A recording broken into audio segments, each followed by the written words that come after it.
বিশ্ব সংবাদে আপনাদের স্বাগত। সংবাদের শুরুতেই শিরোনাম, পরে বিস্তারিত। শুরুতে জানিয়ে দেব, রুশ জাহাজ ডুবিয়ে দিল ইউক্রেন, কিয়েভে রাশিয়ার হামলা জোরদার। জানিয়ে দেব, জাতিসংঘের যুদ্ধবিরতির প্রস্তাব পাশের পরও গাজায় হামলা চালাচ্ছে ইসরায়েল। এদিকে যুদ্ধবিরতির প্রস্তাবকে স্বাগত জানিয়ে যা বলেছে হামাস। জানিয়ে দেব, মস্কোর পেছনে কারা জড়িত ছিল জানালেন পুতিন। সর্বশেষ জানিয়ে দেব, মস্কোর হামলার সময় শতাধিক প্রাণ বাঁচালো যেই মুসলিম কিশোর। রুশ জাহাজ ডুবিয়ে দিল ইউক্রেন, কিয়েভে রাশিয়ার হামলা জোরদার। মস্কোতে সন্ত্রাসী হামলার একদিন পরই ইউক্রেনের হামলা জোরদার করেছে রাশিয়া।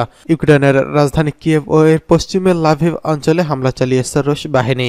কিয়েভের মেয়র সামাজিক যোগাযোগ মাধ্যমে জানিয়েছেন, ইউক্রেনের আকাশ প্রতিরক্ষা ব্যবস্থা রুশ হামলা প্রতিহত করার চেষ্টা করলেও রাজধানীতে বেশ কয়েকটি হামলা ও বিস্ফোরণ হয়েছে। তিনি আরও জানান, আজ সকালে রাশিয়ার অন্তত 57টি ক্ষেপণাস্ত্র ড্রোন কিয়েভে হামলা চালায়। ইউক্রেনের আকাশ প্রতিরক্ষা ব্যবস্থা 29টি ড্রোন ক্ষেপণাস্ত্রের মধ্যে 18টিকেই ধ্বংস করেছে এবং এছাড়া 28টি ড্রোনের মধ্যে 25টিকেই ধ্বংস করে দিয়েছে।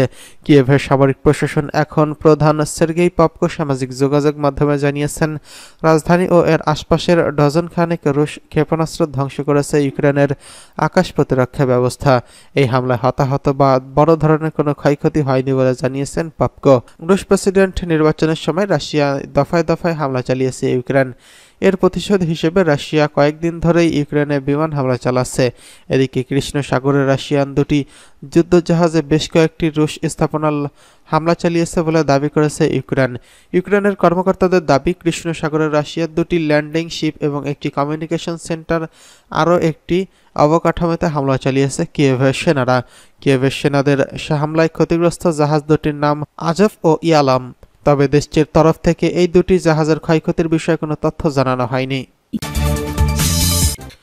জাতিসংঘের যুদ্ধবিরতির প্রস্তাব পাশের পর গাজায় হামলা চালাচ্ছে ইসরায়েল। ফিলিস্তিনের গাজায় অবিলম্বে যুদ্ধবিরতির আহ্বান জানিয়ে প্রথমবারের মতো জাতিসংঘের নিরাপত্তা পরিষদে পাশ হওয়ার পরও সেখানে দখলদার ইসরায়েলি বাহিনী হামলা চালাচ্ছে। সোমবার সারা রাত ইসরায়েলি যুদ্ধবিমান বোমাবর্ষণে বিধ্বস্ত হয়েছে। এতে 18 জন নিহত হওয়ার খবর পাওয়া গেছে। এছাড়া খান ইউনুস ও গাজা সিটিতে ইসরায়েল হামলা চালিয়েছে। গাজার হামাস পরিচালিত স্বাস্থ্য মন্ত্রণালয় এক বিবৃতিতে গত 24 ঘন্টায় 81 জনের নিহত এবং 93 জন আহত হওয়ার খবর জানিয়েছেন। সব মিলে যুদ্ধের শুরু থেকে গাজায় ফিলিস্তিনের নিহতের সংখ্যা দাঁড়িয়েছে 32,414 জন।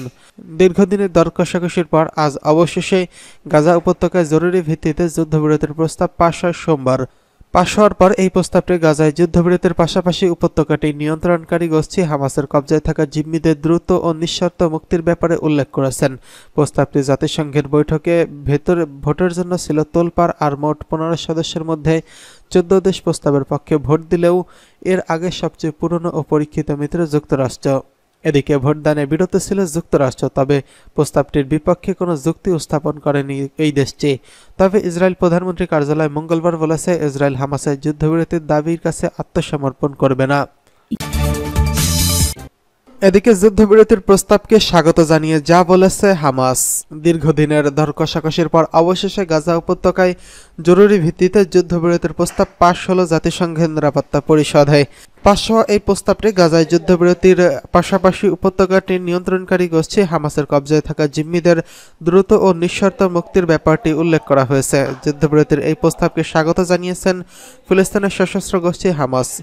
সোমবার গোষ্ঠীটির পক্ষ থেকে বলা হয়েছে, তারা অবিলম্বে ইসরায়েলের সঙ্গে বন্দি বিনিময়ে প্রস্তুত রয়েছে। হামাসের রাজনৈতিক ব্যুরোর সদস্য বাসেম নাইম নিরাপত্তা পরিষদের প্রস্তাবকে স্বাগত জানিয়ে বলেছেন, এটি গুরুত্বপূর্ণ ও তাৎপর্যপূর্ণ, কিন্তু ইসরায়েল যেন তা মেনে চলে সেটি নিশ্চিত করতে আন্তর্জাতিক সম্প্রদায় এখন কিভাবে কাজ করবে তা গুরুত্বপূর্ণ। গত বছরের অক্টোবরে যুদ্ধ শুরুর পর থেকে বেশ কয়েকটি ব্যর্থ হামলার প্রচেষ্টার পরে নিরাপত্তা পরিষদে এই প্রথম যুদ্ধবিরতির আহ্বান জানালো। গাজায় ইসরায়েলের আক্রমণ প্রেক্ষাপটে মার্কিন যুক্তরাষ্ট্রের এই পদক্ষেপ ও তার মিত্রদের সঙ্গে ইসরায়েলের মধ্যে ক্রমবর্ধমান মতবিরোধ ইঙ্গিত দিচ্ছে। সোমবার ইসরায়েলি হামলায় নিহতের সংখ্যা হালনাগাদ করে গাজার স্বাস্থ্য মন্ত্রণালয় জানিয়েছে, ইসরায়েলের আগ্রাসনে নিহতের সংখ্যা 32,333 জন। আরও কয়েক হাজার ফিলিস্তিনি ধ্বংসস্তূপের নিচে চাপা পড়ে আছেন বলে আশঙ্কা করা হচ্ছে। নিরাপত্তা পরিষদের এই প্রস্তাবের পাশের পর জাতিসংঘের ইসরায়েলের বেঞ্জামিন নেতানিয়াহুর কার্যালয় থেকে একটি বিবৃতিতে বলা হয়েছে, এর আগে জিম্মিদের মুক্তির সাথে যুদ্ধবিরতির বিষয়টি যুক্ত রাখা হলেও এবার যুক্তরাষ্ট্রে তাদের সেই অবস্থান পরিত্যাগ করছে। এতে বলা হয়েছে, দুঃখের বিষয়ে মার্কিন যুক্তরাষ্ট্র এই নতুন প্রস্তাবনায় ভেটো দেয়নি। বিবৃতিতে বলা হয়েছে, এটা জিম্মিদের মুক্তির প্রচেষ্টাকে ক্ষতিগ্রস্ত করেছে। এটি হামাসকে ধারণা দিয়েছে যে বন্দীদের মুক্তি না হলে যুদ্ধবিরতির অর্জন ইসরায়েলের পক্ষে আন্তর্জাতিকভাবে চাপ অব্যাহত রাখা ব্যবহার করতে পারে। ইসরায়েলের প্রধানমন্ত্রী বলেছেন, গাজায় এখন যেহেতু জিম্মিরা আটক রয়েছে, তাই ইসরায়েলের গাজায় যুদ্ধ বন্ধ করবে না। এদিকে মস্কোতে হামলার পেছনে কারা জড়িত জানালো পুতিন। মস্কোয় ক্রোকাস সিটি কনসার্ট হলে হামলার ঘটনায় উগ্র ইসলামপন্থীরা জড়িত বলে প্রথমবারের মতো মন্তব্য করেছেন রাশিয়ার প্রেসিডেন্ট ভ্লাদিমির পুতিন। একই সঙ্গে এই হামলায় ইউক্রেনের জড়িত থাকারও ইঙ্গিত দিয়েছেন তিনি। মঙ্গলবার এক প্রতিবেদনে এই তথ্য জানিয়েছে বার্তা সংস্থা আল জাজিরা। প্রতিবেদনে বলা হয়েছে, গত সপ্তাহে মস্কোর বাইরে একটি কনসার্ট হলে হামলার পেছনে কট্টরপন্থী ইসলামীপন্থী ছিল বলে প্রথমবারের মতো ধারণা করেছেন প্রেসিডেন্ট পুতিন। একই সঙ্গে ইউক্রেনের কোনো না কোনো এই হামলার সঙ্গে জড়িত ছিল বলে ইঙ্গিত করেছেন তিনি। সোমবার হোয়াইট হাউসের প্রচারিত এক বৈঠকে পুতিন বলেছেন, আমরা জানি অপরাধটি কট্টরপন্থী ইসলামপন্থীদের হাতেই সংগঠিত হয়েছে। এছাড়া আদর্শের বিরুদ্ধে ইসলামিক বিশ্ব বাণিজ্য নিজেরাই বহু শতাব্দী ধরে লড়াই করে আসছে। এ সময় ইউক্রেনের কথা উল্লেখ করে পুতিন বলেন, এই নৃশংসতার সঙ্গে হয়তো তাদের এই যোগসূত্র থাকতে পারে। 2014 সালে আমাদের দেশের সঙ্গে যুদ্ধ করে আসছে। পুতিন বলেন, অবশ্যই এই প্রশ্নের উত্তর পাওয়া দরকার। কেন অপরাধ করার সন্ত্রাসীরা ইউক্রেনে পালিয়ে যাওয়ার চেষ্টা করেছিল? তাদের জন্য সেখানে কে অপেক্ষা করছিল? পুতিন অবশ্য তার বক্তব্যের ISIL এর সহযোগিতার কথা উল্লেখ করেনি, যদিও তারাই মস্কোতে হামলার দাবি স্বীকার করেছে। গত শুক্রবার মস্কোর এই অঞ্চলে ক্রোকাস সিটি হলে ওই হামলার ঘটনা ঘটে, আর এতে এখন পর্যন্ত 143 জন নিহত হয়েছেন। হামলার পর IS জানিয়েছিল তাদের সঙ্গে ইসলাম বিরোধী দেশগুলোর চলমান যুদ্ধের পরিপ্রেক্ষিতেই এই হামলা চালানো হয়েছে। এদিকে মস্কোর হামলার সময় শতাধিক প্রাণ বাঁচালো যে মুসলিম কিশোর। মস্কোর ক্রোকাস সিটি হলে কনসার্ট ভেন্যুতে শুক্রবার সন্ত্রাসী হামলায় শতাধিক লোক নিরাপদ স্থানে সরিয়ে নিতে কিশোর রীতিমতো নায়ক বনে গেছেন। 15 বছর বয়সী ওই কিশোরের নাম ইসলাম খলিলভ।